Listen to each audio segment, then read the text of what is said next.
ओम शांति। आज बाबा के 27 तारीख के महावाक्य हैं।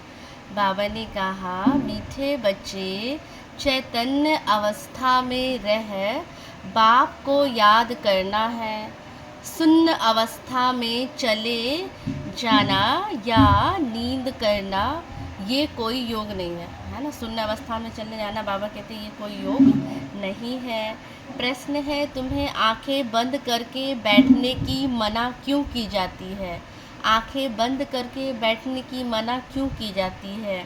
उत्तर है, अगर तुम आंख बंद करके बैठेंगे तो दुकान का सारा सामान ही चोरी करके ले जाएंगे, है ना। चोर क्या करेंगे? चोरी करके ले जाएंगे। माया चोर बुद्धि में कुछ भी धारणा होने नहीं देगी।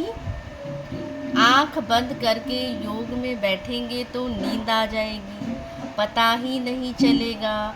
इसीलिए आंखें खोल कर बैठना है। काम काज करते बुद्धि से बाप को क्या करना है? याद करना है। बाबा ने कहा, इसमें हठ योग की कोई बात ही नहीं है। आज धारणा के लिए मुख्य सार है। बाबा ने कहा, फर्स्ट पॉइंट, गृहस्थ व्यवहार संभालते हुए बुद्धि योग बाप के साथ रखना है। गफलत नहीं करनी है। पवित्रता की धारणा से अपना और सर्व का कल्याण करना है। सेकंड पॉइंट है, याद की यात्रा और पढ़ाई में ही कमाई है। ध्यान दीदार तो घूमना है, इसीलिए उससे कोई भी फायदा नहीं। बाप कहते, जितना हो सके सुजाग हो, बाप को याद कर अपने विकर्म विनाश करने है ना। क्योंकि ध्यान दीदार करते हैं तो बाबा कहते हैं उस टाइम तो थोड़ी देर के लिए क्या है बहुत अच्छा लगता है, लेकिन फ़ायदा बाबा ने कहा कुछ नहीं है।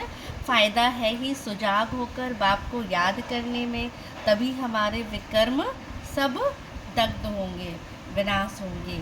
आज का वरदान दिया बाबा ने, श्रेष्ठ स्मृति द्वारा श्रेष्ठ स्थिति और श्रेष्ठ वायुमंडल बनाने वाले सर्व के सहयोगी भव। बाबा ने कहा, योग का अर्थ है श्रेष्ठ स्मृति में रहना।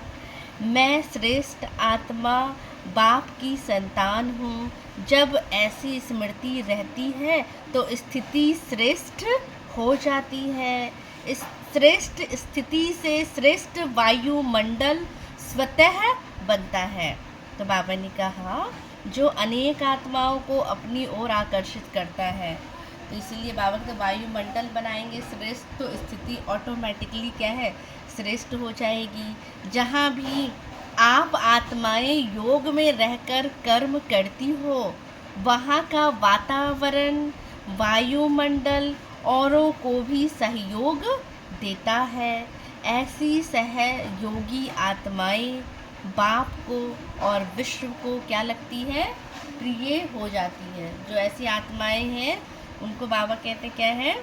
बाप कहते हैं विश्व को प्रिय हो जाती है, बाप को भी और विश्व को भी। जो वातावरण, वायुमंडल को भी क्या देते हैं? सहयोग देते हैं। स्लोगन है, अचल स्थिति के आसन पर बैठने से ही राज्य का सिंहासन मिलेगा। अचल स्थिति के आसन पर बैठने से ही राज्य का सिंहासन मिलेगा। अच्छा, ओम शांति।